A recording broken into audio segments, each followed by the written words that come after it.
Ang malaparaisong lugar na ito ay nalikha ng isang trahedya.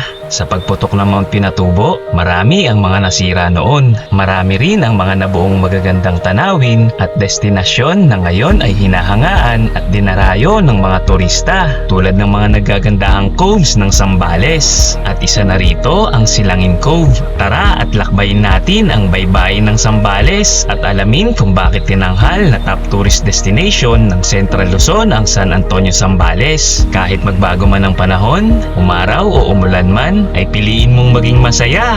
Para makasama ka sa trip namin, huwag kalimutan mag-like, share at subscribe.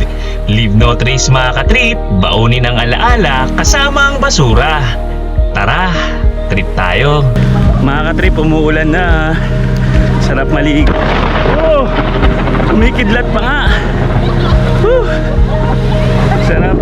Ito yung unang ulan ng May. Sarap ng dagat, ang init ng tubig. It's raining! Oh my God! Umuulan, unang ulan ng Mayo. Blessing to blessing. Kobe Bryant mga ka-trip yan, oh. Hi ka, hi. Ay, ang galing lumangoy, ah. Hup, hup. Oh, kumakaway pa, kumakaway.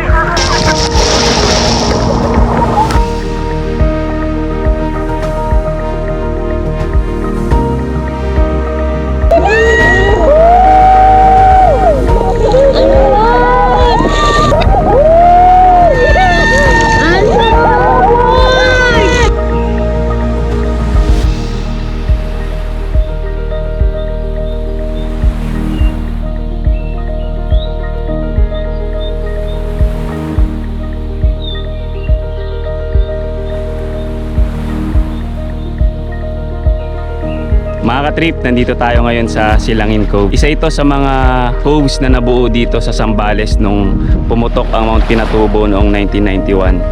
Nakikita nyo ngayon tong shoreline na nilalakaran natin. Noong unang panahon daw, talagang dagat lang to hanggang sa part ng bundok. So sa dami ng binuga na abo nung pumutok yung Mount Pinatubo, isinilang yung mga coves dito sa Zambales. Dito sa Calaklan, Parola, sa Olongapo City, sinundo kami ng bangka papuntang Silangin Cove. 2 oras ang biyahe kung hindi masyadong maalon. At habang nasa gitna ng dagat, hindi ka talaga maiinip dahil bubungad sa iyo ang napakagandang tanawin at mga bundok at rock formations na nakapalibot sa baybayin ng Zambales. At habang papalapit na kami sa Silangin Cove, unti-unti nang bumubungad ang napakalinaw at napakagandang tubig nito. Mga ka-trip, dito na kami sa Silangin Cove. Baba na namin yung mga gamit. Maganda dito mga ka-trip kasi ang daming mga pine trees, so presko pa rin. Kahit summer ngayon, ang sarap ng ano dito ng hangin. So dito kami magpipitch ng tent namin para malapit kami sa dagat.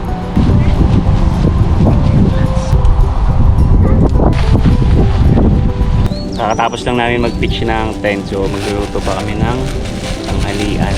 10:15 na ng umaga. So buti na lang maganda pa rin yung hangin, presko.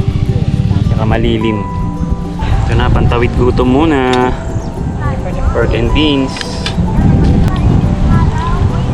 Kahit anong kainin mo pag nasa beach ka o kaya nasa bundok, ang sarap. Sarili silang mga. Sabi mo. Guys, happy birthday to Happy birthday. Thank you po. Ilan taon ka na? 42? 22. 22. 42 ka. Sarap kain na, isda ulam.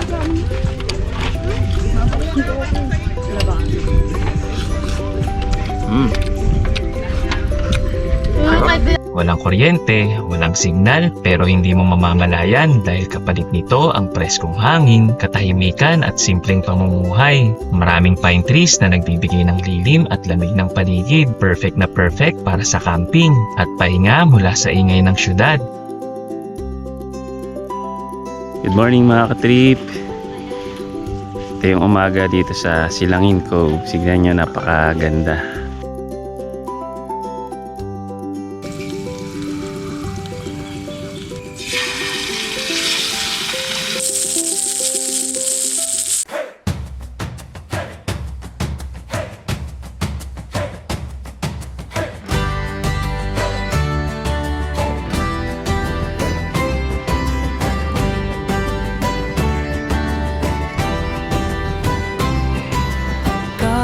mula sa kamay. Tara na umpisahan maglakbay kung saan may bagong kwento.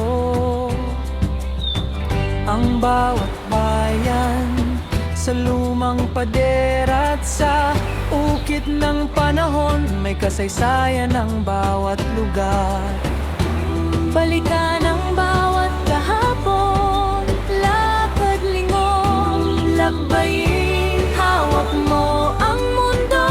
Sandali lang, pero ang saya. Tumatago sa puso para trip tayo, ikot sa bawat dulo. Tara trip tayo, kasaysayang kultura.